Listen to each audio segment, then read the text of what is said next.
सो बच्चा अभी सारे क्वेश्चन से इजी ही चल रहा है। क्वेश्चन नंबर 16 लिखा हुआ कि अ सॉलिड क्यूब, एक सॉलिड क्यूब है, ठीक है, वो मेटल का एक सॉलिड क्यूब है जिसका डायमेंशन यहाँ पर दिया 2.2 सेंटीमीटर। क्यूब के क्या होता है, सभी dimension length breadth and height तीन इक्वल होते हैं, तो 2.2 है सभी। ओके, ये क्या किया गया, इससे जो मेटल था सॉलिड क्यूब की शेप का, तो इस मेटल को पिघला दिया गया। जब पिघला दिया गया तो क्या बन गया, अब उसे सिलेंड्रिकल शेप का बना दिया गया, ठीक, सिलेंड्रिकल शेप दे दिया गया। ओके, तो जिसका रेडियस 1 मिलीमीटर है। तो बोल रहे हैं कि बताओ जो सिलेंड्रिकल शेप का जो मैंने वो बनाया, ठीक है, ये मेल्ट करके जो बनाया मैंने मेटल, तो उसका लेंथ कितना होना चाहिए। जैसे कि आप लोग कभी भी वैक्स को घर में पिघलाते हो, ठीक है, वो कुछ और शेप को होता है, आप पिघला कर उसे कोई भी कंटेनर में आप लोग डाल के कुछ और शेप को बनाते हो, तो क्या होता है, कैपेसिटी या वॉल्यूम जो होती है, उसकी अमाउंट होती है, वो घटती या बढ़ती तो नहीं, वो उतनी की उतनी ही रहती है। तो जब वो क्यूब के शेप में था मेटल, तो उसकी वॉल्यूम उतनी ही होगी, सेम होगी। जब वो सिलेंड्रिकल शेप में रहेगा, दोनों की वॉल्यूम तो सेम होगी। तो यहाँ पर क्या होगा, क्यूब का पैर देखो, यहाँ पर क्वेश्चन में हम क्या लिखते हैं, क्वेश्चन नंबर 16 है ये। ओके, ठीक बच्चों, जब वो क्यूब था तो उसका साइड डायमेंशंस कितना था, लेंथ ब्रेथ हाइट कितना था, ठीक है, साइड यहाँ पर लिख दो, साइड उसकी कितनी है 2.2 सेंटीमीटर। ओके, ठीक है, जब वो सिलेंडर बना वो मेटल, तो उसका रेडियस कितना था बच्चों, 1 मिलीमीटर। 1 मिलीमीटर की रेडियस थी, ठीक है। तो कहते हैं क्या निकालना हमको, यहाँ पर हाइट निकालना है, लेंथ मतलब हाइट, ठीक है। तो यहाँ पर लिखना volume of cube according to the question, volume of cube is equal to volume of cylinder. इतना समझ में आया बच्चों आप लोगों को, ठीक है। वॉल्यूम ऑफ क्यूब का क्या है formula, side square. Volume of cylinder का क्या है formula, pi r square h, ठीक है।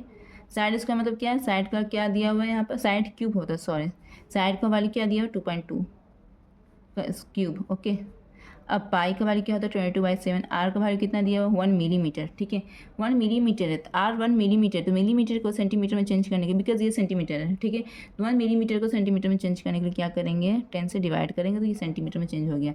तो आर कितना है 1/10 इंटू 1/10, बिकॉज दो लिखने, बिकॉज स्क्वायर है यहाँ पर। ओके, एच क्या है, एच नहीं पता हमको, ठीक है। तो अब क्या करना बच्चों, अब यहाँ पर क्या है, पावर क्या है, क्यूब, क्यूब मतलब 3 है पावर, तो इट मीन इसको 3 मरतबा मल्टीप्लाई करेंगे, कुछ इस तरह देखना, जैसे कि आप 3 मतलब लिख लेना मल्टीप्लिकेशन फॉर्म में।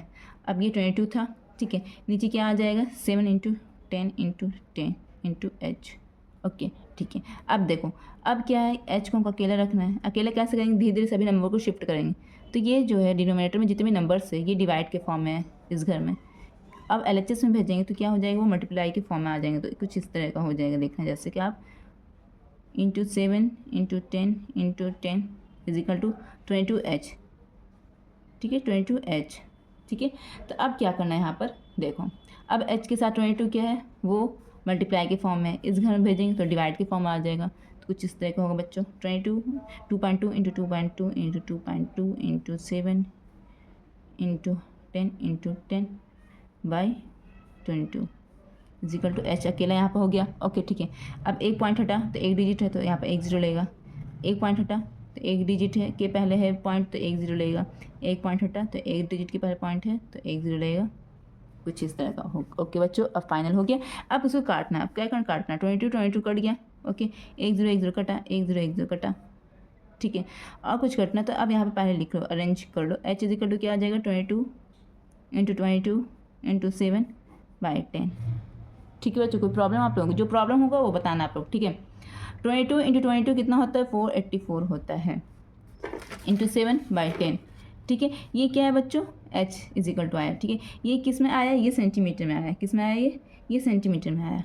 ओके बच्चों, अब क्या करना है, अब 7 को 484 से मल्टीप्लाई करो। H इजिकल टू 7 4 28 का 2 बचा, 7 8 56, 57 58, 5 बच गया, 7 4 28 29 30 31 32 33/10। ओके, तो फाइनल H कितना आ गया बच्चों, देखो नीचे कितना जीरो है, 1 0, नीचे कितना जीरो है बच्चों, 1 0 है।